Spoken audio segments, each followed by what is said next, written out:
всегда искали места, где в октябре стабильный снежный покров. Потому что те места, которые мы ранее использовали, либо снег ложится поздно, где-то к ноябрю, вершина Тёи, вот хорошее место есть, либо с искусственным снижением, но они подвержены всяким погодным катаклизмам, и поэтому получается, что то растаял снег, ну, в Тюмени, вот, в частности, тоже вроде бы рано ложат снег, 15 октября там можно начинаться.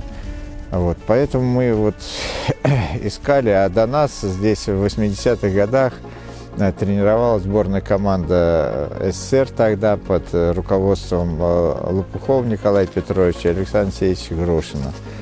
Вот, и от них узнал об этом, и решили приехать посмотреть сначала.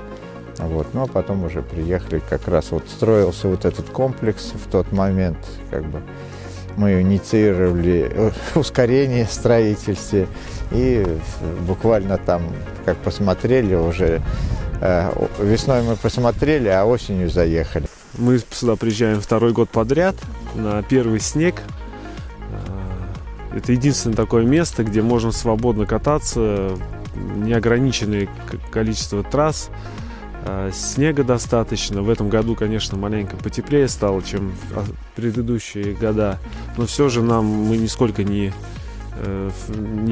проиграли в тренировочном процессе, все четко. Трассы все готовы. Ну, даже если тепло, даже, мне кажется, может даже еще и лучше спортсменам, чтобы не было как бы холодного воздуха и так далее. Снег очень скользкий у вас здесь, как бы нам очень здорово. Ну, у нас часть спортсменов поедет готовится к этапу Кубка мира, к первым этапам, которые будут в Швеции. Поедем в Австрию сначала на 2 недели. А потом переезжаем уже в Швецию и будем участвовать. А вторая часть спортсменов будет отборочные соревнования, должна пробежать и отобраться. Одного спортсмена на Кубок мира отбираем, и 6 спортсменов на Кубок IBU. Ну, по-другому называют Кубок Европы его. Вот. И эти спортсмены дальше тоже присоединятся к команде и будут уже выступать на международных соревнованиях, которые отберутся.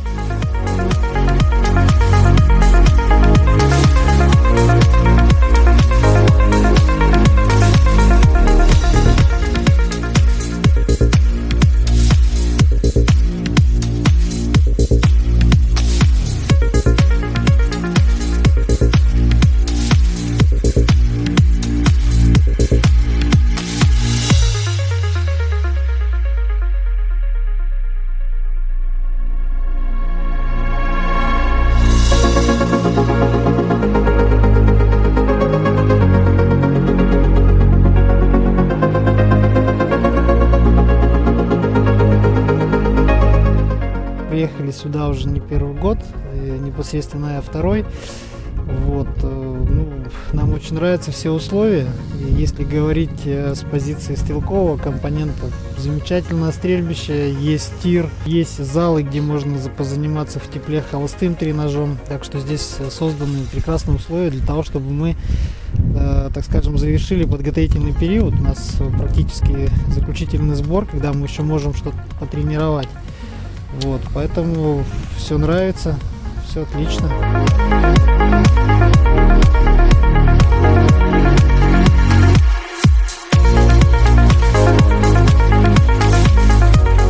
На площади немного более чем 7000 квадратных метров уместились гостиничный комплекс, столовая, спортивный зал, беговой манеж, тренажерный зал и тир, что, несомненно, важно для биатлонистов. Такая компактность, она обусловлена тем, что кататься на лыжах можно буквально встав с кровати, да, то есть не надо никуда ехать на фуникулере, не надо после сауны, которая у нас, например, тоже есть, по холоду идти в гостиничный комплекс. Это, несомненно, привлекает, но больше всего привлекает период выпадения натурального снега, который у нас приходится, как правило, на первую декаду октября. Снег, да, на самом деле он очень сильно отличается друг от себя самого, да. Когда мороз и снег такой сухой, колючий, то есть лыжи по нему едут достаточно плохо, скованно. То есть что спуск, что подъем, разницы большой нету, как по песку.